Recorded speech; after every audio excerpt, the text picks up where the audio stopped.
ప్రభుజీ ఎక్కువగా భగవంతుని నమ్మిన వాళ్ళకి, భగవంతునికి ఎక్కువ చేరువలో ఉన్న వాళ్ళకే ఇబ్బందులు వస్తాయని అంటూ ఉంటారు కదా ప్రభుజీ. మామూలుగా వింటూ ఉంటాము. అదంతా ఎంతవరకు నిజమంటారు? అసలు నిజం కాదు. హ్మ్. భగవంతుడి దగ్గర ఉన్న వాడికి కష్టాలు రావు అనేది ఎంత అబద్ధమో, హ్మ్. భగవంతుడి దగ్గర ఉన్న వాళ్ళకి ఎక్కువ కష్టాలు వస్తాయి అనేది కూడా అంతే అబద్ధం. హ్మ్. ఈ ప్రపంచంలో అందరికీ కష్టాలు సుఖాలు వచ్చి తీరుతాయి. ఓకే. ఇప్పుడు చూడండి, నేను చెప్పాను అనుకోండి, ఈ సంవత్సరం ఎండాకాలం లేదు, హ్మ్. మీరు నమ్ముతారా? ఎలా సాధ్యపడుతుంది ప్రభుజీ? పడదు కదా. హ్మ్. నేను చెప్పాను అనుకోండి, ఈ సంవత్సరం ఓన్లీ ఎండాకాలం ఉంటుంది, హ్మ్. వర్షాకాలం ఉండదు, చలికాలం ఉండదు అని అంటే మీరేమంటారు? ఓ బాగుంది, చాలా బ్రహ్మాండంగా ఉంటుంది అంటారా? వినటానికి బాగుంది కానీ ఎలా జరుగుతుంది?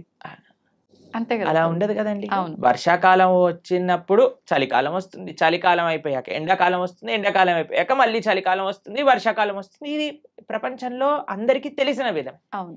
అలానే మన జీవితంలో కష్టాలు వస్తాయి, దాని తర్వాత సుఖాలు వస్తాయి, దాని తర్వాత కష్టాలు వస్తాయి, దాని తర్వాత సుఖాలు వస్తాయి. కష్టం సుఖం, కష్టం సుఖం ఈ మానవ జన్మలో ఒక పార్ట్ మాత్రమే. హ్మ్. దీన్ని అండర్స్టాండ్ చేసుకొని యాక్సెప్ట్ చేసుకోవాలి ఫస్ట్ విషయం. ఓకే. దీనికి భగవంతుడికి ఎటువంటి సంబంధం లేదు. హ్మ్. నీ జీవితంలో అంటే మనందరి జీవితంలో కష్టము సుఖము, సుఖము. ఎలా అయితే ఎండాకాలం వస్తుందో, ఎలా అయితే వర్షాకాలం వస్తుందో, ఎలా అయితే చలికాలం వస్తుందో, అలానే కష్టము సుఖము మిక్స్డ్ కాలం మూడు మన జీవితంలో ఉంటాయి, ప్రతి ఒక్కళ్ళ జీవితంలో. హ్మ్. మరి భగవంతుడు ఏం చేస్తాడు? హ్మ్.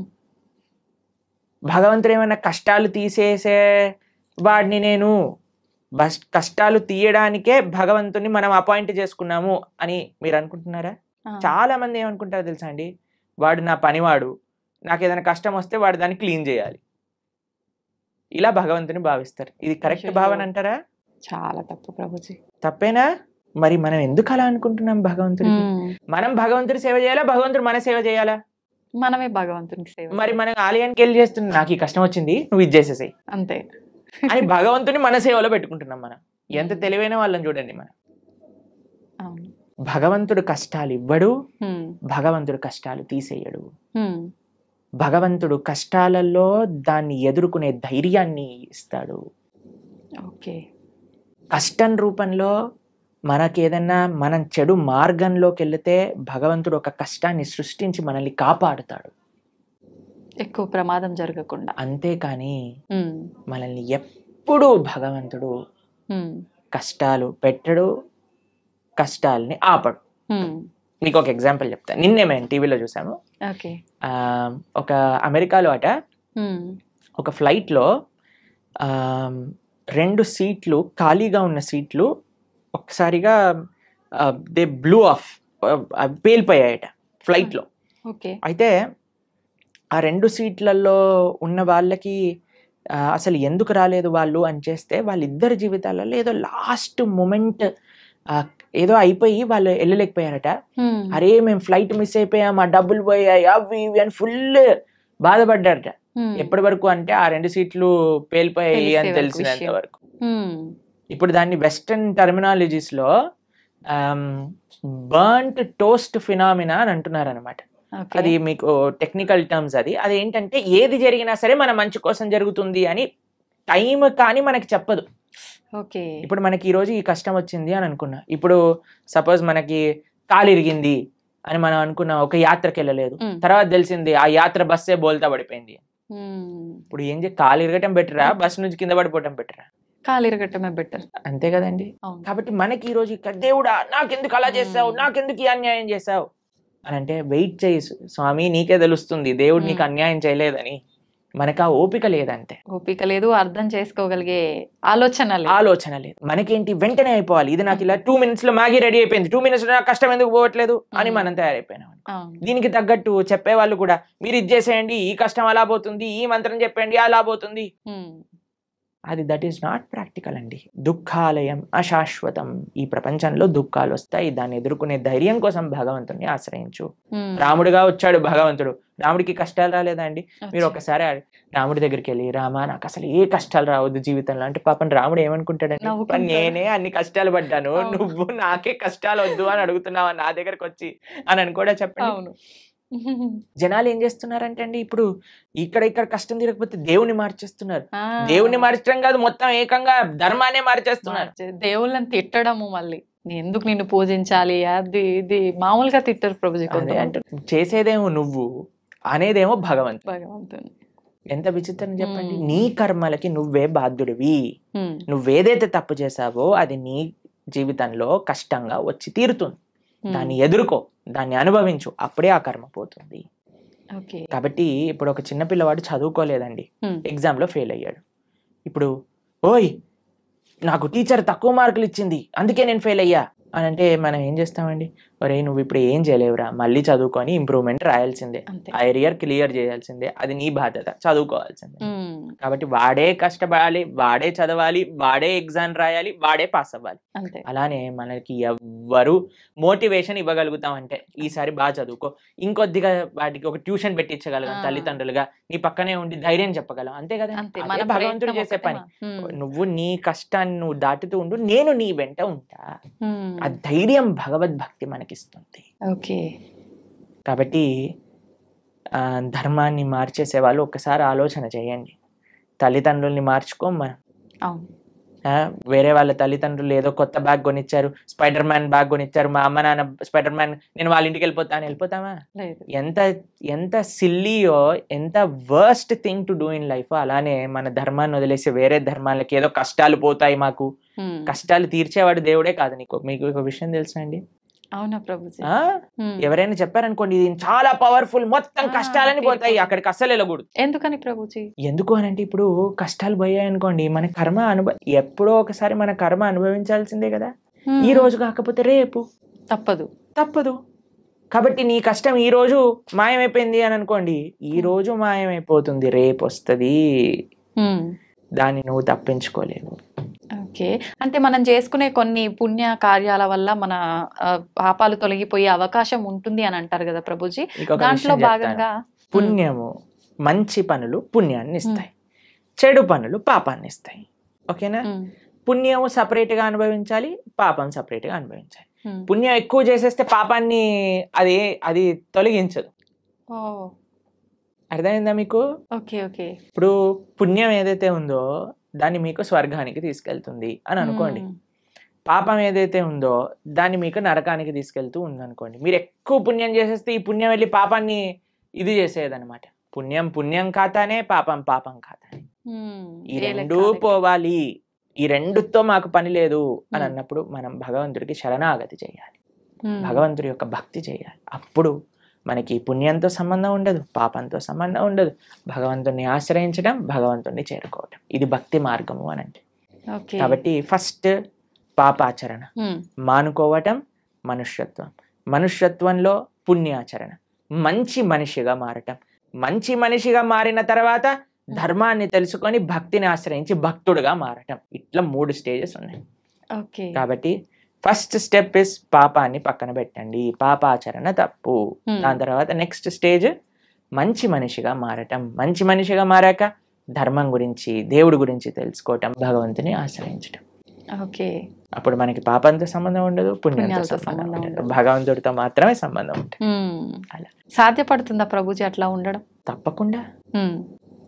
ఇప్పుడు చూడండి, రోడ్డు పైన మురికి నీళ్ళు ఉన్నాయనుకోండి, ఒక మనం బకెట్ల మురికి నీళ్లు రోడ్డు పైన పడేసాం అనుకోండి, మీరు మధ్యాహ్నం కల్లా వచ్చారనుకోండి, అక్కడ ఒక్క చుక్క నీరు కూడా ఉండదు. ఎందుకు చెప్పండి? సూర్యుడు మొత్తం లాగేస్తాడు, అన్నిటినీ ఎవాపరేట్ చేసేస్తాడు, అంతేనా? పెద్ద పెద్ద నదులే ఎవాపరేట్ అయిపోతాయి. సూర్యుడికి ఆ శక్తి లేదా? అలానే భగవంతుడికి కూడా ఆ శక్తి ఉంది. భగవంతుడిని ఆశ్రయించినప్పుడు, భగవంతుడికి శరణాగతి, భగవంతుడు చెప్పిన మార్గాన్ని, అలా దేవుడి దగ్గరికి వెళ్ళి 10 రూపాయల టికెట్ ఇచ్చి అయ్యా నీకు అర్చన చేయించేసా, నా పాపాన్ని తీసేసాయి, ఇలా బిజినెస్ ట్రాన్సాక్షన్ కాదండి. మనస వాచ కర్మన భగవద్ మార్గంలో మనం నడిచినప్పుడు, భగవంతుడికి శరణాగతి చేసినప్పుడు ఆయన మన దగ్గర ఉండే ఎటువంటి కర్మ బ్యాగేజ్ నైనా సరే ఆయన మొత్తం డిసపియర్ చేసేయగలరు. అది భగవంతుడికి ఉండే శక్తి. ఎప్పుడు మనం నిజమైన భక్తి మార్గంలో నడిచినప్పుడు, అది ముఖ్యం. హడావిడి హంగామాలు ఆర్భాటాలు చేస్తుంటారు మామూలుగా, భగవంతుడి విషయంలో వచ్చేసరికి అవన్నీ కాకుండా మనస్ఫూర్తిగా మనం దైవ మార్గంలో ఉండాలి. హంగామా, హడావిడి, ఆర్భాటం ఎందుకు చేయకూడదు? చేయొచ్చా గురుగారు? ఎందుకు చేయకూడదు అని అడుగుతున్నాను. ఒక మ్యారేజ్ డే మనం సెలబ్రేట్ చేసినప్పుడు 25th మ్యారేజ్ యానివర్సరీ పెద్దగా గందరగోళం చేసేసినప్పుడు, పిల్లవాడి ఫస్ట్ బర్త్డే ఇంత పెద్దగా చేసినప్పుడు, ఒక పెళ్లికి కొన్ని లక్షల కోట్లు ఖర్చు పెట్టేసినప్పుడు భగవంతుడికి పూజ మాత్రం ఎటువంటి ఏమీ చేయకూడదు, స్వామికి దాలియాలు కట్టకూడదు. మన వాళ్ళు ఇప్పుడు మొన్న మాకు ఒక వీడియో పంపించారు, ఒక ఫేమస్ యాక్ట్రెస్ బాలీవుడ్ లో అంటుంది, నేను టాయిలెట్ కైనా డబ్బులు ఇస్తాను కానీ గుడి కట్టడానికి డబ్బులు ఇవ్వను అని. ఎందుకు అంత? ఎందుకు అని అంటే నో మోర్ రిలీజియస్ ఇన్స్టిట్యూషన్స్ అని ఏదో దానికి జనాలందరూ కరెక్టే చెప్పింది, రిలీజియస్ వల్ల ఒక ఆలయం కట్టడం వల్ల ఏమి పని ఉంది దానికి అని అంటున్నారు. ఎందుకంటే అందరు ఇలాంటి మెంటల్ గా తయారవుతారు. అవును, ఆలయాలు లేవు కాబట్టి, రిలీజియస్ ఇన్స్టిట్యూట్స్ తక్కువ అయ్యాయి కాబట్టి ఇలాంటి వాళ్ళు పుడుతున్నారు. నిజమే, టాయిలెట్ మెంటాలిటీ కలిగిన వాళ్ళు. అదే ఆలయానికి ఇచ్చుంటే, భగవంతుడికి ఇచ్చుంటే మంచి మనస్తత్వం ఉన్న వాళ్ళు పుట్టేవారు. ఇలాంటి వాళ్ళని ప్రపంచంలో ఎవరు గుర్తుండరండి. ఒక 10-15 ఏళ్ల తర్వాత ఎవరిని దే విల్ నాట్ రిమెంబర్. కానీ మనం ఇప్పటికీ గుర్తు పెట్టుకునేది ఎవరిని అని అంటే శివాజీ మహారాజ్ లాంటి రాజులని, ఎవరైతే ధర్మం కోసం కాపాడారు, దేశం కోసం ప్రయత్నం చేశారు. దేశం కోసం, దైవం కోసం, సమాజం కోసం ఇటువంటి భావనలే రావట్లేదండి జనాలకి ఈ మధ్య. మొత్తం ఫ్యాషన్ అయిపోయింది. భగవంతుడి యొక్క ఆలయం రామ మందిరం కట్టడానికంటే ఎందుకు ఇన్ని వేల కోట్లు, అందరినీ పేద ప్రజలకు పంచేయచ్చు కదా. ఎన్ని రోజులు పంచుతావు అనేది ప్రశ్న. ఈ రోజు నువ్వు అన్నం పెట్టగలవా, రేపు పెట్టగలవా, ఎల్లుండి పెట్టగలవా, ఆకలి తీరుతుందా? కానీ భగవద్ ఆలయం ఏం చేస్తుంది అంటే మనసుని మారుస్తుంది, ఒక మంచి ప్రేరణనిస్తుంది. ఒక ఆలయం దేన్ని విషయాలకి కేంద్రం చూడండి మీరు. ఒకటి ఆర్ట్, కల్చర్, ట్రెడిషన్, హెరిటేజ్, ఎన్నిటిని నిలుపుకుంటుంది రామమందిరం. ఒక మందిరం మీరు చూసారంటే ఎన్ని వ్యవస్థలు, పూలు అమ్ముకునే వాళ్ళకి మందిరం, ఒక ఫార్మింగ్ చేసే వాళ్ళకి మందిరం, ఒక ఆర్ట్స్ నేర్చుకునే వాళ్ళకి మందిరం, భగవంతుని ఆశ్రయించిన వాళ్ళకి మందిరం. ఒక మనసులో ఒక ఉత్సాహం, ఒక నమ్మకం, ఒక విశ్వాసం, ఒక ధైర్యం కావాలంటే గుడికి వెళ్తామండి. మీరు మీ జీవితంలో ఎప్పుడైనా వెళ్ళారా అలా? అందరం వెళ్ళే ఉంటాం కదా. ధైర్యం కావాలి. భగవంతుడా మేము ఈ కష్టంలో ఉన్నాం, ఒక ధైర్యం నింపుకోవడానికి భగవంతుడి దగ్గరికి వెళ్ళి చెప్పుకుంటాం మనం. ఎక్కడికి వెళ్తాం ధైర్యం కావాలంటే చెప్పండి. అసలు ఈ ప్రపంచంలో ఎక్కడైనా ఏ ప్రదేశం ఉందా ధైర్యం కోసం వెళ్ళడానికి? మీరు థియేటర్కి వెళ్తే ధైర్యం వస్తుందా? లేదు. పార్క్కి వెళ్తే ధైర్యం వస్తుందా? లేదు. షాపింగ్ మాల్కి వెళ్తే ధైర్యం వస్తుందా? భగవంతుడి దగ్గరికి వెళ్తే ధైర్యం వస్తుంది. ఆ నమ్మకం, ఆ విశ్వాసం, ఆ పట్టుదల, ఏదో ఒకటి ఇన్స్టిట్యూషన్ మన కల్చర్ని, మన ఆర్ట్ని, మన ట్రెడిషన్ని, మన సాంప్రదాయాన్ని నేర్పించే ఇన్స్టిట్యూషన్ మందిరం. కాబట్టి మనకి వీ వాంట్ ఎవ్రీథింగ్. ఎప్పుడైనా మీరు హైదరాబాద్ లో ఈ 5 స్టార్ హోటల్ కట్టబోతున్నారు, వాడిని అడిగారండి, ఎందుకు 5 స్టార్ హోటల్ కడుతున్నావు, నీ పక్క నుండి స్లమ్ లో అన్ని డబ్బులు బంచేసాయి, 1 స్టార్ హోటల్ కట్టు సరిపోతుంది అని మనం ప్రశ్నిస్తామండి? లేదు. ఎందుకు? మనకు కావాలి. ఎవరైనా 700 crores 1000 crores పెట్టి మూవీస్ తీస్తే వాడికి వెళ్ళి చెప్తామా, ఒరే నువ్వు ఈ మూవీ తీయకరా, మేమందరం ఏం పర్వాలేదు, చూడకపోయినా పర్వాలేదు, నువ్వు 1000 కోట్లు పనిచేసే జనాలకి అని చెప్తారా అండి ఎవరైనా? లేదు. దీంట్లో మనకి ఏం ప్రాబ్లం లేదు. కానీ ఎప్పుడైతే భగవంతుడికి ఏదన్నా సేవ చేస్తున్నారనుకోండి, భగవంతుడికి అభిషేకం చేస్తే వెంటనే పాలేంటి అని అంటారు. నేను చూసానండి, సినిమా హీరోల కట్అవుట్లకి పాలాభిషేకాలు చేస్తూ ఉంటారు, రాజకీయ నాయకులకి, కరెక్ట్ రాజకీయ నాయకుల విగ్రహాలకు పాలాభిషేకం. అప్పుడేమైంది మన నీతి? మనకు నచ్చిన పని చేస్తే తప్పులేదు. మీరు చూసారండి ఇప్పుడు కొత్తగా ఈ ట్రెండ్ లో ఏమంటామంటే ఆ న్యూ ఇయర్ పార్టీలు అవి ఇవి అని చేసుకుంటారు కదా, దాంట్లో షాంపైన్ బాటిల్స్ లోంచి షాంపైన్ అంతా ఇలా పోతూ ఉంటుంది చూసావా? అప్పుడు నీకు డబ్బులు వేస్ట్ కాదే, 5,000 10,000 ఎంత ఉంటాయో మనకు తెలియదు, కానీ ఆ బండిటిని నేల కొరగటంలో నీకేం తప్పులేదు, పిచ్చి పిచ్చి గంతులు వేయటంలో నీకు తప్పులేదు, పబ్బులు కట్టడంలో తప్పులేదు, రెస్టారెంట్స్ కట్టడంలో తప్పులేదు, మాల్స్ కట్టడంలో తప్పులేదు, సినిమా థియేటర్లు కట్టడంలో తప్పులేదు, మందిరం మాత్రమే తప్పు. ఎందుకంటే భగవంతుడు మంచివాడు కాబట్టి. పాపం వాడు ఏమన్నది కదండి, నవ్వుతూ అలా నించుంటాడు. భగవంతుని కూడా తప్పట్లే. భగవంతుడిని ప్రేమతో ఉండే వాళ్ళ దగ్గర ఆయన ఉంటారండి, అది వేరే విషయం. ఆయన ఏం ఎక్స్పెక్ట్ చేయట్లేదు మనం ఇంత పెద్ద గుడి కడతాం అంత గట్టు, అది మన కృతజ్ఞత. కాబట్టి జనాలు అందులో ఆర్భాటాలు వద్దు అని కేవలం భక్తిలో అనుకుంటే తప్పు. లేదండి, మా జీవనమే సరళం.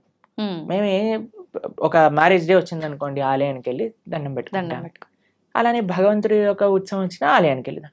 లేదండి, మేము మ్యారేజ్ డే మాత్రం ఒక 2-3 లక్షలతో చేస్తాము, కానీ కృష్ణాష్టమికి మాత్రం 100 రూపాయలు ఖర్చు పెడతాం. అది తప్పు. ఇక్కడ చూపించే కావాలి, ఇక్కడ చూపించే వ్యక్తిత్వం గురించి మాట్లాడుకోవట్లేదండి. కేవలం నేను చూపించడానికే పూజ చేస్తా అనటం తప్పు. కానీ భగవంతుడికి ప్రేమతో నేను ఇంత గొప్పగా చేసుకోగలుగుతాను అని అనుకోవటంలో తప్పేమీ లేదు. చేసుకోవచ్చు, కానీ మన హృదయంలో ఆ భక్తి, ఆ ప్రేమ అనేది ఉండాలి. ఓకే, ఏమంటారు మీరు? నిజమే ప్రభుజీ, ఉండాల్సిందే. చాలా తక్కువ మందిలో ప్రభుజీ రాను రాను ఇంకా అంటే ఎక్కువ ఆధ్యాత్మిక మార్గంలో భగవంతునికి దగ్గరగా ఉండాలంటే ఎక్కువ అంటే ఏమంటారు సెంటిమెంట్లు, కండిషన్లు ఎక్కువ ఉండాల్సిందేనేమో అని చెప్పి లిమిట్ లో అని అందరు జనాల్ని ఒక మబ్బెలో పెట్టేశారు జనాలు. కానీ మీరు మనందరం కలిసి ఇంకా ఇంకా ప్రజలలో ఆ చైతన్యాన్ని తీసుకొని రావాలి. అవును ప్రభుజీ. భక్తి అంటే కేవలం sentiments, rules, regulations, conditions, impositions కాదు. భక్తి అంటే ఎంతో సరళమైన, సున్నితమైన, ఆనందకరమైన, ఉత్సాహకరమైన, మనశ్శాంతిని ఇచ్చే ఒక ప్రాసెస్ అని మనందరం కలిసి జనాలకి చెప్పినప్పుడు అప్పుడు మాత్రమే వాళ్ళు నిజమైన భక్తి అంటే ఏంటో అర్థం చేసుకోగలిగే స్థితిలోకి వస్తారు. నిజమే ప్రభుజీ. ఇంకా ఇంకా ఇంటర్వ్యూస్ చేయాలి ఇలా. తప్పకుండా చేద్దాం ప్రభుజీ, మార్పు మనతోటే మొదలు పెడదాం. ఓకే, అయితే ప్రభుజీ నేటి అల్ట్రా మోడర్న్ జనరేషన్ వాళ్ళకి కృష్ణతత్వాన్ని అనుసరించాల్సిన ఆవశ్యకత ఎంతవరకు ఉంది ప్రభుజీ? ఏ జనరేషన్ వాళ్ళకైనా కృష్ణుని, భగవంతుణ్ణి అనుసరించాల్సిన అవసరం ఉన్నది. ఎలా అయితే మనకి ఓషన్లో ఉండే బోట్స్కి మీరు లైట్ హౌస్ అని ఉంటుంది తెలుసు కదా, అక్కడ నుంచి లైట్ వస్తుంది. ఆ లైట్ని చూస్తే వాళ్ళకి ఎక్కడికి వెళ్ళాలి అనే విషయం అర్థం అవుతుంది. లేకపోతే ఎక్కడ నేల ఉంది, ఎక్కడ మనం దాటచ్చు ఈ సముద్రాన్ని అనేది తెలియదు. ఇప్పుడు మనందరికి ఒక లైట్ హౌస్ లాంటి వాడు అన్నమాట. భగవంతుడు, భక్తి, గురువు, శాస్త్రము ఇవన్నీ ఒక లైట్ హౌస్ లాంటివి. మనందరం ఈ సంసారంలో బోట్ సముద్రంలో చూసారండి, ఎలా ఇలా పైకి ఇటు ఊపుతుంది, అటు ఊపుతుంది, సామాన్లన్నీ కింద పడిపోతూ ఉంటాయి. అలా మన పరిస్థితి కూడా అలానే ఉంది. మానసికంగా, వ్యక్తిగతంగా, ఎమోషనల్, ఫిజికల్, మెంటల్ అన్ని స్టేట్ లో వీఆర్ ఆల్ డిస్టర్బ్డ్. కానీ ఎప్పుడైతే ఆ లైట్ హౌస్ మనకు కనిపిస్తుందో, భగవత్ తత్వము అనేది ఏదైతే మనం తెలుసుకుంటామో అప్పుడు మనకి హోప్ ఉంటుంది జీవితంలో. ఇక్కడ ఒడ్డు ఉన్నది, ఇక్కడికి వెళ్తే మేము సురక్షితంగా ఈ సముద్రం నుంచి బయట పడగలుగుతాము అని. కాబట్టి ఏ అల్ట్రా మోడర్న్ అయినా ఎటువంటి వాళ్ళైనా సరే అందరికీ శరణు భగవంతుడు. కాబట్టి ఎప్పుడైతే ఆ కేంద్రం మనకి ఉందో జీవితంలో, మంచి ధర్మం, సమాజ సేవ, దేశ సేవ, భగవత్ సేవ అనే కేంద్రం వైపు ఎప్పుడైతే మనందరం నడుస్తామో అప్పుడు ప్రతి ఒక్కళ్ళలో ఆధ్యాత్మికత, ఆ ఆనంద భావన అనేది కలుగుతుంది. కానీ ఇప్పుడు ప్రస్తుత సమాజంలో మోడర్న్, అల్ట్రా మోడర్న్ అన్నారు కదా మీరు, ఎంత అల్ట్రా మోడర్న్ అయితే అంత అల్ట్రా ప్రాబ్లమ్స్ వస్తున్నాయి. ఇది నిజం ప్రభుజీ. ఎప్పుడైనా మీరు డిప్రెషన్ అనేది విన్నారా అండి? మేమైతే మా టైంలో డిప్రెషన్ ఏంటి, మెంటల్ హెల్త్ ఇష్యూస్ ఏంటి, ఈ సైకాలజిస్ట్, సైకియాట్రిస్ట్ దగ్గర 3,000-4,000 రూపాయలు వారానికి ఖర్చు పెడుతున్నారు ఇప్పుడు చిన్న యూత్ లో ఉండే పిల్లలకి. చిన్న చిన్న పిల్లల డిప్రెషన్. ఇప్పుడు ఎవరికి తెలియదు అసలు ఈ మెంటల్ హెల్త్ ప్రాబ్లమ్స్ ఏంటి అనేది ఎప్పుడు వినలేదు. ఒకళ్ళు చెప్పారు, ప్రభుజీ మేము వెళ్ళి మా అమ్మకి చెప్పాను నాకు డిప్రెషన్ ఉందంటే నువ్వు పారాసెటమాల్ వేసుకో తగ్గిపోతుంది అని చెప్పిందట వాళ్ళ అమ్మ. ఎందుకంటే పాపం తెలియదు కదా ఎవరికి మెంటల్ హెల్త్ అంటే ఏంటి, డిప్రెషన్ అంటే ఏంటి అని. అలాంటిది భారతదేశం. ఎంత మీరు అల్ట్రా మోడర్న్, సూపర్ మోడర్న్ అవుతుంటే అంత మనకి mental health problems, physical health problems. ఇప్పుడు చూడండి ఎవరిని అడిగినా సరే నాకివ్వి నాకవ్వి అని చెప్తున్నారు. ఇంతకు ముందు అలా మీరు చూసారండి మీ వయసులో ఎప్పుడైనా? మీరు ఎప్పుడైనా మెంటల్ హెల్త్ విన్నారా మీ చిన్నప్పుడు? మేము డిప్రెషన్ లో ఉన్నామండి, స్ట్రెస్ లో ఉన్నామండి, యాంగ్జైటీలో ఉన్నామని ఎప్పుడైనా విన్నారా మీరు? అలాంటి పదాలు ఎందుకు? మీరు అల్ట్రా మోడర్న్ సొసైటీలో లేరు కాబట్టి. ఇప్పుడు ఎందుకు వినాల్సి వస్తుంది? అల్ట్రా మోడర్న్ సొసైటీ తయారైంది కాబట్టి. కాబట్టి ఎంత మనం మన సంస్కృతిలో మన ఫౌండేషన్, ఇప్పుడు చూడండి ఫౌండేషన్ స్ట్రాంగ్ ఉంటే బిల్డింగ్ ఉంటుంది, ఫౌండేషన్ వీక్ ఉంది అనుకోండి బిల్డింగ్ కదిలిపోతుంది. మనకి ఇప్పుడు ఫౌండేషన్ వీక్ ఉంది, పెద్ద పెద్ద స్కై స్క్రేపర్ బిల్డింగ్లు కట్టేస్తున్నాం, కానీ ఫౌండేషన్ లేదు కదా, ఎప్పుడు కూలిపోతుందో తెలియదు. ఫౌండేషన్ ఏంటి? అదే ఆధ్యాత్మికత. మీరు ఎంత పెద్ద బిల్డింగ్ కడుతున్నారు అన్న దాంతో మీరు అల్ట్రా మోడర్న్ అవ్వండి, సూపర్ అల్ట్రా మోడర్న్ అవ్వండి, super super super duper ultra modern అవ్వండి, నో ప్రాబ్లం. కానీ నీ ఫౌండేషన్ ని చూసుకో, బేస్ ఎలా ఉంది. బేస్ కానీ ఆధ్యాత్మికత కానీ ఉంటే మీరు ఎంత పెద్ద బిల్డింగ్ కట్టినా అది స్ట్రాంగ్ గా ఉంటుంది. కాబట్టి we are concerned about the foundation. We are not concerned about what you are doing. కానీ ఏ భావనతో చేస్తున్నాము, దేన్ని ఫౌండేషన్ చేసుకొని మన జీవితంలో ఎదుగుతున్నాము అనేది మనకి ముఖ్యం. ఓకే. ఇప్పుడు అంటే మాట్లాడుకోవడం వరకు బాగానే ఉంటుంది ప్రభుజీ. చెప్తాము, వింటారు, వదిలేస్తారు. నిజంగా మనం ఆధ్యాత్మిక మార్గంలోకి తీసుకురాగలమంటారా ఈ ప్రస్తుతం ఉన్న సమాజంని? తప్పకుండా. ఏ రకంగా? ఎవరైతే సిన్సియర్గా ఉంటారో, మా జీవితంలో మేము భగవంతుడికి చేసే ఆ చిన్నపాటి సేవలో ఎంతో మంది జీవితాలు మారటం మేము స్వయంగా చూసాం. అంతెందుకంటే మా జీవితం కూడా మారింది కదా, మేము అవును. ఒకళ్ళని విన్నందుకు వల్ల, మా గురువుని మేము ఆశ్రయించి అనేది చెప్పే మంచి విషయాలను సీరియస్ గా తీసుకోవటం వల్ల కదా నా జీవితం మారింది. అంతే. లేదా ఈ సమయంలో నాకు 28 years, ఇప్పుడు నేను ఏదన్నా చేస్తుండేవాడిని. ఆ, కానీ మా జీవితం మారింది అని అంటే, ఇప్పుడు నేను మారినప్పుడు ఎందుకు మారలేరు 10 మంది? ఉమ్, కాబట్టి మా జీవితంలో మేము ఎన్నో వేల మంది జీవితాలను మార్చి మంచి మార్గంలో వెళ్ళటం మేము స్వయంగా మా సొంత జీవితంలో చూసాం. ఓకే. అది శాస్త్రవాకు. ఎవరైతే భగవంతుడి గురించి మంచి హృదయంతో భగవంతుడు ఇచ్చిన మెసేజ్ని యాక్సెప్ట్ చేస్తారో జీవితంలో, వాళ్ళు తప్పక మారతారు. That is not difficult thing at all. Um, కేవలం మంచి విషయాలు మనం వినగలగాలి, మంచి వాళ్ళ సత్సంగంలో ఉండగలగాలి, మంచి ఆధ్యాత్మిక పుస్తకములు చదవగలగాలి, మన మంచి ఆహారాన్ని స్వీకరించటంతో పాటు మంచి అలవాట్లు అన్నీ మనకు ఉండగలిగితే తప్పకుండా మారుతాం. And we will change for good and we will be all happy. Prabhuji, ఆధ్యాత్మిక మార్గంలో నడిస్తే అంత మంచే జరుగుతుంది, ఆ మార్పు అనేది మొదలవ్వాలి అనుకున్నాం. అసలు నిజంగా ఆధ్యాత్మికం వైపు వెళ్ళాలి అన్న ఆలోచన కలిగే వాళ్ళు కొంతమంది ఉంటారు ఇలాంటి మాటలు విన్న తర్వాత. అటువంటి వాళ్ళ ఆలోచన విధానము అనేది ఏ రకంగా ఉంటే బాగుంటుంది గురుజీ? ఫస్ట్, ఆధ్యాత్మిక మార్గంలో మొట్టమొదటి అడుగు శ్రవణం. ఓకే. శ్రవణం కీర్తనం విష్ణు స్మరణం పాద సేవనం అర్చనం వందనం దాస్యం సాఖ్యమాత్మ నివేదనం అని ప్రహ్లాదుడు భాగవతంలో చెప్తాడు. మొట్టమొదటి అడుగు శ్రవణం. ఇప్పుడు ఎవరికైనా ఆధ్యాత్మిక మార్గం అంటే ఏంటి తెలుసుకోవాలి అని అనుకుంటున్నారు అనుకోండి, అసలు ఆధ్యాత్మిక మార్గంలో నేను ఎలా ఉండాలి, ఒక బేసిక్ బుక్ అనేది మనకి సనాతన ధర్మానికి ఒక పుస్తకం, ఒక మాన్యువల్, ఒక మెషిన్ కొన్నాం అనుకోండి, ఒక మాన్యువల్ కావాలి కదండి. అలా అసలు మనం ఏమి చెయ్యాలి మానవ జన్మ వచ్చాక అని చెప్పేదే భగవద్గీత. మీరు మన ఛానల్లో, ప్రణవానంద దాస్ అనే ఛానల్లో, ఇప్పుడు ఎవరికైనా మీకు ఈ ఇంటర్వ్యూ వినటం వల్ల అసలు మాకు ధర్మం అంటే ఏంటి, హిందూ ధర్మం అంటే ఏంటి, అసలు భగవంతుడు ఏం చెప్పాలనుకుంటున్నాడు, అసలు మానవుడు ఏం చెయ్యాలి అని మీకు ప్రశ్నలు ఉన్నాయనుకోండి, మనం 18 lectures మాత్రమే, ఒక్కొక్క లెక్చర్ 1 hour మాత్రమే ఉంటుంది. ప్రణవానంద దాస్ ఛానల్లో మీరు వెళ్ళి ప్లేలిస్ట్ లో భగవద్గీత అని మీరు చూసారనుకోండి, కేవలం సింపుల్ 18 lectures. ఇప్పటి వరకు సుమారుగా 8 లక్షల మంది పైగా ప్రవచనాలు విని ఉన్నారు ఆల్రెడీ. కాబట్టి మీరు జస్ట్ దాన్ని 18 lectures వినండి, 1 to 18 కంప్లీట్ చేసే లోపల మీకు మొత్తం క్లారిటీ వస్తుంది జీవితంలో మనం ఏం చేయాలి. It is very simple. దాని తర్వాత ఫస్ట్ స్టెప్ శ్రవణం అయిపోయాక మెల్లమెల్లగా ఒక్కొక్క అడుగు మిమ్మల్ని ముందుకు తీసుకెళ్తుంది ఆ శ్రవణం యొక్క శక్తి వల్ల.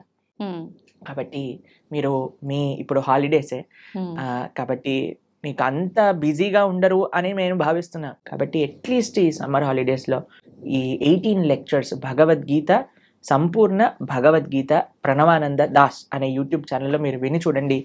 మేము చాలా సింప్లిఫైడ్ వేగా అందరికీ సనాతన ధర్మం గురించి ఎక్స్ప్లెయిన్ చేసే ప్రయత్నం చేశాం ఆ వీడియోస్లో. కాబట్టి మీరు చూసి మీ యొక్క భావనలు వ్యక్తపరచండి.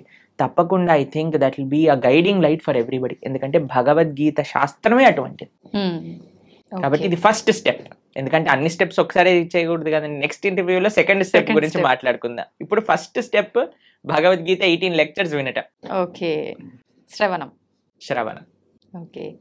ప్రభుజీ, ఆహారం విషయానికి వస్తే చాలా మంది ఈ మధ్య కాలంలో నాన్ వెజ్ ఫుడ్కి ఎక్కువ అలవాటు పడిపోతున్నారు, ఎక్కువగా మాంసాహారం తింటున్నారు. నిజంగా మాంసాహారం అనేది తినడం తప్పంటారా ప్రభుజీ?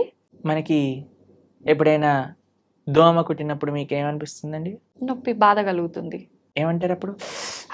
దోమ కుట్టింది పాట్ అని వేసేస్తారు కొంతమంది. అయితే అరే ఆ దోమ ఎక్కడుందో పట్టుకొని రారా, దాన్ని ఎలా అయినా చంపేయాలి. ఇప్పుడు బ్యాట్లు తీసుకొని ఏమంటారు, మీరు యుద్ధానికి వెళ్ళినట్టు దోమలు వెనకాల పడి దోమలు చంపేస్తాయి. ఇంత పెద్ద శరీరం ఇది, ఇంత చిన్న దోమ, ఇంత చిన్న చీమ కుడితే అబ్బో చీమ కుట్టింది, నీళ్లు పోసేయండి, చీమని అన్నిటి తీసేయండి, లక్ష్మణ్ రేఖ పెట్టేసేయండి.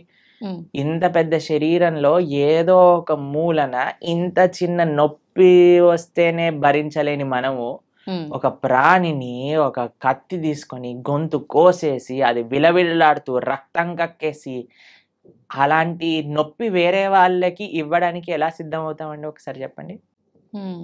ఏమంటారు, మీరు రైట్ అంటారా?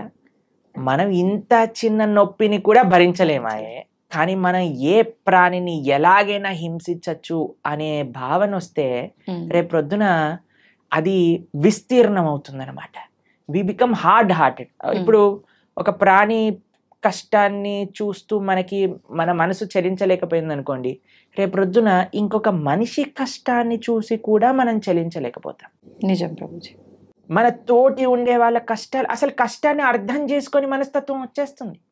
కష్టం ఎవరికైనా కష్టం కదండి. అవును. ఒక ప్రాణిలో కష్టం చూడని వాడివి మనిషిలో కష్టం ఎలా చూడగలుగుతున్నావు? మనిషిలో కష్టాన్ని చూసిన వాడివి ప్రాణిలో కష్టాన్ని ఎందుకు చూడలేకపోతున్నావు? మనిషికి ఒక జీవుడికి ఏంటి డిఫరెన్స్ చెప్పండి? వాళ్ళకి ఫ్యామిలీ లేదా? వాళ్ళకి పిల్లల పైన ప్రేమ లేదా? అది జీవించాలి అని అనుకోవట్లేదా? ఒక కోడినో ఒక మేకనో అనుకోండి, అదేమన్నా మీ దగ్గరకు వచ్చి నా గొంతు కోసేసేయి, నన్ను ఈరోజు బిర్యానీ వండుకొని తిను అని చెప్తుంది. అదేమన్నా విలవిల్లు ఆడిపోతుంది, భయం అయిపోతుంది. ఆ నెగిటివ్ ఎనర్జీ మొత్తం ఈ ప్రపంచంలో అన్ని చోట్ల ఆ క్రీపిన్ అయ్యే భూకంపాలు, టోర్నాడోస్, దానికి ఒక థియరీ ఉంది, సైంటిఫిక్ థియరీ తెలిసిన మీకు. ఎప్పుడైతే మనం ఇంత జీవహింస, ప్రాణి హింస అనేది జరుగుతుందో, ఆ నెగిటివ్ వైబ్రేషన్స్ అన్ని కలెక్ట్ అయ్యి ఒక్కసారి ఇది మాస్ డిస్ట్రక్షన్ చేస్తుంది అనమాట. ఓకే. భూకంపాలు రావటం, సునామీలు రావటం, టోర్నాడోలు రావటం, ఫారెస్ట్ ఫైర్స్ రావటం, ఇవన్నీ ఎందుకు, ఈ వైపరీత్యాలన్నీ ఎందుకు వస్తున్నాయి అని అంటే ఆ నెగిటివ్ వైబ్రేషన్స్ వల్ల. ఓకే. కాబట్టి మనం జీవహింస తెలిసి ఎవరిని తెలియకుండానే మనం ఎంత ఇబ్బంది పెడుతున్నామండి. ఓ బిల్డింగ్ కట్టాలి అంటే పాపం కింద ఎన్ని పాములు పోయాయో, ఎన్ని చీమలు పోయాయో, ఎన్ని ప్రాణులు కోల్పోతాయో. ఒక రోడ్ వేయాలన్నా, మనం రోడ్ పైన పోతూ వెహికల్స్ లో ఉంటే మనకి ఎన్ని తెలుసు చెప్పండి? తెలియక ఎన్ని చేస్తున్నాం. మనం వెజిటేషన్స్ గ్రో చేస్తుంటే ఎన్ని పోతాయో క్రాప్స్లలో. తెలియకుండానే మనం ఇంత జీవహింస చేస్తున్నాం. ఇంకా తెలిసి చేస్తే ఎలా చెప్పండి? కాబట్టి ఒక్కటి గుర్తుపెట్టుకోండి, మన శాస్త్రం చెప్తుంది మాంసహ అంటారు, మాంసం అని అంటారు కదండి. అంటే నేను రేపు నీలాగా అవుతాను. మాంసహ, ఈరోజు నేను నిన్ను చంపుతున్నాను, రేపటి రోజున నువ్వు నన్ను చంపుతావు. అది ఎగ్జాక్ట్ డెఫినేషన్ ఆఫ్ మాంసం. ఈరోజు మనం ఏ జీవినైతే ఎంత బాధ పెడుతున్నామో అదే బాధ 100 రెట్లై మనం అనుభవించాల్సి వస్తుంది, లేదా మన ముందు మనకు కావాల్సిన వాళ్ళు అనుభవిస్తారు. కాబట్టి మనం అది ఒక ఎన్వైరన్మెంటల్ పర్స్పెక్టివ్గా చూసినా, ఇప్పుడు మ్యాక్సిమం 60% ఆఫ్ వెజిటేషన్ మొత్తం కూడా ఈ ఫార్మ్లో ఉండే యానిమల్స్కి తినిపించడంలో పోతుంది. అదే కానీ మనం ఇప్పుడు చూడండి, ఇప్పుడు ఇండియాలో మనం వెజిటేరియనిజం గురించి మాట్లాడితే ఎలా అంటున్నారు, వెజిటేరియన్స్ ఎట్లా అవుతారు, అది ఇది ఇది ఇది ఇది దీనికి విరుద్ధం, దానికి విరుద్ధం, ఇది మా ఫ్యామిలీకి విరుద్ధం, ఇది మాకు ఇది విరుద్ధం అని పెద్ద యుద్ధాలకు వచ్చేస్తున్నారు. ఫారినర్స్ అందరు వీగన్ కల్చర్ విన్నారా మీరు ఎప్పుడైనా? వీగనిజం అని పెరిగిపోతుంది అక్కడ. ప్లాంట్ బేస్డ్ డయట్, యానిమల్ ఉన్న దాన్ని వాళ్ళు టచ్ చేయరనమాట, దాన్ని వీగన్ అని అంటారు. మొత్తం మీరు చూస్తే, మేము ఆస్ట్రేలియా మెల్బోర్న్ లో ఒక వీగన్ స్ట్రీట్ అని ఉంది, మొత్తం స్ట్రీట్ అంతా వీగన్ రెస్టారెంట్స్ అక్కడ. అమెరికాలో అన్ని చోట్ల ఇప్పుడు వీగనిజం పెరిగిపోయింది. మీరు ఎక్కడికి వెళ్ళినా సరే వీగన్ అని చెప్తే మీకు ఒక్క డైరీ ప్రోడక్ట్ కూడా టచ్ చేయరు వాళ్ళు. అలాంటి స్ట్రిక్ట్ వెజిటేరియన్ డైట్ ని వీగనిజం అని అంటారు అనమాట. కాబట్టి పాశ్చాత్య దేశస్తులు, దానికి ఏం ఆధ్యాత్మికత అవసరం లేదండి నాన్ వెజిటేరియన్ ఆపేయడానికి. మనుష్యత్వం ఉండాలంతే. ఒక మనిషిగా నేను బాధపడుతున్నాను, ఇంకొక ప్రాణిని బాధ పెట్టకూడదు. ఇప్పుడు చూడండి, మనం తింటే 10 నిమిషాల్లో పోయే రుచికి ఒక ప్రాణినే చంపేస్తున్నాం అంటే ఎంత అన్యాయం చెప్పండి. అవును. కాబట్టి అది ఆధ్యాత్మికంగా మంచిది కాదు, సామాజికంగా మంచిది కాదు, ఒక మానవుడికి అయితే అసలే మంచిది కాదు. అన్నీ ఈ ప్రపంచంలో అంతా బాగుండాలి అని అంటే ఎవరిని మనం ఇబ్బంది పెట్టకూడదు. ఆధ్యాత్మికత విషయం అయితే దూరం పెట్టేసేయండి. మాంసాహారం తినే వాళ్ళు ఎప్పటికీ ఆధ్యాత్మికంగా ఒక్క అడుగు కూడా ముందుకెయ్యలేరు. ఇది సత్యం. కానీ this is far beyond to understand. కానీ ఫస్ట్ మనిషిగా ఆలోచిద్దాం, ఒక ప్రాణిగా ఆలోచిద్దాం. కాబట్టి భగవంతుడు అందరినీ సృష్టించినప్పుడు ఆయన అందరి పిత కదా. మీరు ఒక 3 తమ్ముళ్ళు అన్నయ్యలు ఉన్నారనుకోండి, ఒకరిని ప్రేమించి ఒకరిని చెంపమైన లాగి పెట్టారనుకోండి, వాళ్ళ అమ్మ ఏమంటారు, ఒరేయ్ వాడేం చేశాడరా నిన్ను అంటే, ఏం లేదమ్మా, నాకు వీడిని ప్రేమిస్తున్నాను కదా, వాడిని కొడతాను. ఒప్పుకుంటారా వాళ్ళమ్మ? లేదు. అలానే భగవంతుడు ఎలా ఒప్పుకుంటాడండి? నువ్వు మనిషిని మాత్రమే ప్రేమించి మిగతా జీవులందరినీ కూడా హింసిస్తూ ఉంటే. నిన్నే మేము ఒక పోస్ట్ చూసాము ఇంటర్నెట్ లో, అందులో ఉంది ఒక shark kills 11 people in an year. ఒక షార్క్ ఒక 10-11 మంది మనుషుల్ని చంపేస్తుందట, తినేస్తుందట సంవత్సరంలో. ఒక ప్రదేశంలో జస్ట్ ఒక స్టాటిస్టిక్స్ చెప్తున్నారు అనమాట. కానీ ఒక మనిషి 11,000 షార్క్ ని గంటలో చంపేస్తాడట తినడానికి, దాని లెదర్ కోసం అని. ఎంత అన్యాయం చెప్పండి. కాబట్టి మనం ఈ అన్యాయాన్ని ఎంతగా ఆపగలిగితే, అందరం ఎంత సాత్వికంగా, ఎంత హింస ఫ్రీగా ఉండగలిగితే మన ప్రపంచం అంత బాగుంటుంది. మీకు ఇంకొక విషయం చెప్తాను. మేము ఒక బుక్ చదివాం, దాన్ని how to live to be 100 అని అంటారు. 100 సంవత్సరాలు బ్రతుకుండాలంటే సీక్రెట్. అందులో ప్రపంచంలో 100 సంవత్సరాలు పూర్తిగా బ్రతికిన ప్రదేశాల్లో హైయెస్ట్ మెంబర్స్ ఎక్కడైతే ఉన్నారో అక్కడ రీసెర్చ్ చేసి ఆ పుస్తకం రాశారనమాట. అందులో తేలింది ఏంటి అని అంటే, these are all animal products free. మాంసం అనేది వాళ్ళు స్వీకరించలేదు. ఇప్పుడు ఏ డాక్టర్ దగ్గరికైనా మీరు వెళ్ళి అడగండి, ఏదైనా మనకి ఇంత చిన్న జబ్బు, రోగం, జనం వచ్చింది అనుకోండి, ఫస్ట్ నాన్ వెజిటేరియన్ మానేయి అని చెప్తారట. కాబట్టి that is not natural for us. ఇప్పుడు చూడండి, కార్నివోరస్, హర్బివోరస్ అని మనం వినే ఉంటాం. కార్నివోరస్ అంటే మాంసాన్ని తినేవి, హర్బివోరస్ అంటే చెట్లు తినేవి. మనవి, మన బాడీ, మన నోటి నుంచి ప్రారంభం చేసుకొని మన డైజెస్టివ్ సిస్టమ్ మొత్తం కూడా హర్బివోరస్ యానిమల్స్ లానే ఉంటుంది, కార్నివోరస్ యానిమల్స్ లా. తర్వాత కొంతమంది అంటారు, మనకి ఈ 2 కూరలు ఉన్నాయి కదా ఇక్కడ, అంటే కూరలు ఉంటే నువ్వు పచ్చి మాంసాన్ని పట్టుకొని తినొచ్చు కదా, కానీ వండుకొని ఎందుకు తింటున్నావు నువ్వు? కార్నివోరస్ యానిమల్స్ అయితే అవి పచ్చి మాంసాన్ని పట్టుకొని వేటాడి తింటాయి. మనం ఏమన్నా ఇప్పుడు ఒక మేకని తినేవాడు ఏమన్నా మేక పైన పడి వాడిని చీల్చి తింటాడా? లేదు. కాబట్టి ది వెరీ థాట్ దట్ నువ్వు వండుకొని తింటున్నావు అని అంటే అది నీ శరీరానికి మార్చి కానీ నువ్వు తినలేవు అని. కానీ ఇప్పుడు చూడండి, సాలడ్స్ లో మీరు ఏ కూరగాయలు వేసినా సరే కక్కర్ అని తినేస్తారు. క్యారెట్లు తినేయచ్చు, బీట్రూట్లు తినేయచ్చు, ఏదైనా తినేయచ్చు పచ్చిగా. అవును. కాబట్టి మనకి పచ్చిగా తింటే అరుగుతుంది. ప్లస్ మన digestive system, carnivorous animals digestive system చాలా చిన్నగా ఉంటుంది, ఎందుకంటే అది వచ్చేస్తుంది బయటకు వెళ్ళిపోతుంది. కానీ మనది మాత్రం లాంగ్ ఇంటెస్టైన్, స్మాల్ ఇంటెస్టైన్, అవి డైజెస్ట్ చేసి దాన్ని న్యూట్రియంట్ కాంప్లెక్స్ చేసి అన్ని శరీరానికి ఎనర్జీ అందించి అప్పుడు కానీ బయటకు వస్తుంది. కార్నివోరస్ యానిమల్స్ చూసాను అనుకోండి, నాలుకతోటి నీళ్లు తాగుతాయి. మనం ఎలా చేస్తామండి? మనం నోటితో తాగుతాం. కాబట్టి ఇవన్నీ దేర్ ఆర్ మెనీ రీజన్స్. అటు సైంటిఫికల్గా చూస్తే, అటు హ్యూమన్ మేకప్ విధంగా చూస్తే, ఎలా చూసినా సరే ఒక మనిషి వెజిటేరియన్ గానే ఉండాలి. Okay. He cannot kill any living being. Okay. అయితే ప్రభుజీ, ఇది సృష్టికి విరుద్ధం అయినప్పుడు భగవంతుడు ఎందుకు దీన్ని ఆపలేకపోతున్నాడు మరి? అయితే ఇది తినొచ్చు, ఆ జంతువులు పుట్టిందే మానవులు తినటానికి అని ఎవరైనా మీకు సర్టిఫికెట్ ఇచ్చారా? ఉంటారు కదా. భగవంతుడు ఇచ్చాడా చెప్పండి. భగవంతుడు ఆపట్లేదు అని మీరు అన్నారు కదా, కానీ భగవంతుడు తిను అని ఎక్కడేం చెప్పాడా? లేదు. ఏదైనా ఇప్పుడు ఒక మేక పుట్టాక ఇది వీడు తినడానికి అని దానిపైన స్టాంప్ వేసి ఆయన పంపించాడా మనకి? లేదు కదా. ఎందుకు? ప్లస్ ఈ మనిషి కూడా ఎందుకు సెలెక్టివ్ గా ఉన్నాడు? నేను మేకనే తింటా, కోడిని, కుక్కని ఎందుకు తినావు నువ్వు? నీ పెంచుకునే కుక్కకి ఇంకా బయట ఉండే మేకకి ఏంటి డిఫరెన్స్? కొంతమంది డాగ్ లవర్స్ ఉంటారు, మీరు చూసిన, ఓ కన్నా మున్నా చున్నా అని ఎప్పుడు ఇలా కుక్కని ఇలా పట్టుకొని అలా పట్టుకొని, కుక్కకి ఏమన్నా అయితే వాళ్ళు ఏలవటం అవి. అరే, ఆ కుక్కకి ఎంతైతే ప్రాణం ఉందో ఆ మేకకి కూడా అంతే ప్రాణం ఉంది. ఏమన్నా మేకల తక్కువ ప్రాణం ఉందా చెప్పండి? లేదు. మరి ఎందుకు మనం ఆ డిఫరెన్షియేషన్ చేస్తున్నాం? భగవంతుడి నీకు తినాలి అని చెప్పలేదు, కాబట్టి భగవంతుడు నీకు తినద్దు అని కూడా వచ్చి చెప్పడు. శాస్త్రం అన్నీ చెప్పింది. ఓకే. మద్యం, పానం, శ్రియ, సూన, యత, అధర్మశ్చ చతుర్విధం. భాగవతం చెప్పింది ఈ విషయం. 4 విషయాలు తప్పు. వ్యభిచారము, మాంసాహారాన్ని స్వీకరించటం, జూదమాడటం, తర్వాత మాదక ద్రవ్యాలు, సిగరెట్, మందు, గుట్కా, మాణిక్ చంద్, ఇవన్నీ వేసుకుంటారు కదండి. ఇవన్నీ ఈ 4 అధర్మము అని శాస్త్రం క్లియర్ గా చెప్పింది. ఓకే. కాబట్టి ఈ 4టిని మనం దూరం పెట్టాలి, అప్పుడే మనం మనిషి అవుతాం. ఓకే. మాంసాహారం తినడమే తప్పు, అసలు మహాపాపం.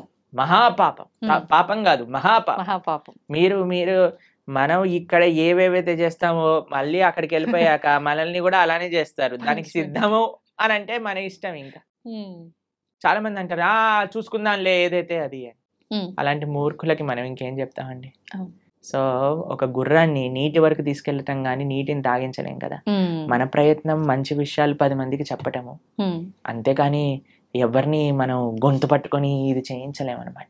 వాళ్ళ జీవితంలో వాళ్ళకి ఆ అనుభవము, ఆ మానసిక మెచ్యూరిటీ, తర్వాత ఆ పరిపక్వత అనేది వాళ్ళకి ఉండాలి. అయితే ప్రభుజీ చాలా మంది ఎక్కువగా భగవంతుని ఆరాధనలో ఆధ్యాత్మిక మార్గంలో ఉంటూ ఉంటారు, యథావిధిగా నాన్ వెజ్ అవన్నీ తీసుకుంటూ ఉంటారు. అలాంటి వాళ్ళు చేసే పూజలు పనికిరావా? ఆధ్యాత్మికత నాన్ వెజిటేరియన్ రెండు ఒక దాటిలోకి రావు. నాన్ వెజిటేరియన్ ఆధ్యాత్మికం అవ్వలేడు. ఆధ్యాత్మికంగా వెళ్ళే వ్యక్తి నాన్ వెజిటేరియన్ తినలేడు. ఓకే. పూజలు పునస్కారాలు వేరే విషయం అండి. పూజలు పునస్కారాలు చేస్తూ నువ్వు నాన్ వెజిటేరియన్ తింటున్నావు, అది వేరే విషయం. కానీ ఆధ్యాత్మికత అనేసరికి భగవంతుడు ఏంటి, భగవంతుడు ఏం చెప్పాడు అని అర్థం చేసుకోవటం ఆధ్యాత్మికత. భగవంతుడు నన్ను ఎలా జీవించమని చెప్పాడో అర్థం చేసుకొని జీవించటం ఆధ్యాత్మికత. మనం 100 పూజలు చేయి, పునస్కారాలు చేసుకొని ఏదైనా చేసుకోండి, కానీ భగవంతుడు జీవించమన్న జీవన విధానాన్ని మనం ఆచరించకపోతే he will not care for us. ఇప్పుడు చూడండి, మీకు మీ పిల్లలు ఉన్నారు, మీరు చెప్పిన మాట వినటం మీకు ముఖ్యమా, మీరు చెప్పిన విధంగా వాళ్ళు ఉండటం మీకు ముఖ్యమా, లేదా మీరు చెప్పిన విషయాలు ఏమీ పాటించకుండా బయటికి వెళ్ళి మా అమ్మ ఇంత గొప్పది, మా అమ్మ అంత గొప్పది, మీ ఫోటో పెట్టుకొని రూమ్లో రోజు పొద్దున అగరబత్తులు తిప్పేసి ఆరతులు పెట్టేసి మీకు పెద్ద పెద్ద మాలలు వేయటం ముఖ్యమా? మీరు చెప్పండి, ఏది మీకు సంతోషాన్ని ఇస్తుంది? చెప్పిన మాట ఆచరిస్తే అంతే కదా. చెప్పిన మాట ఆచరించి మీరు పెద్దగా ఏం చేయకపోయినా మీరు ఆనందంగానే ఉంటారు కదా. అన్న చదువుకో, మంచిగా ఉండు, 10 మందితో మంచి చెయ్యి, నువ్వు ఎప్పుడు బాగుండాలి, అది మీరు చెప్పిన విధానాన్ని వాళ్ళు ఫాలో అవుతాయి కదా. అదే ఆధ్యాత్మికత అంటే. భగవంతుడు ఏం చెప్పాలనుకుంటున్నారో తెలుసుకొని దాన్ని ఫాలో అవ్వటం ఆధ్యాత్మికత.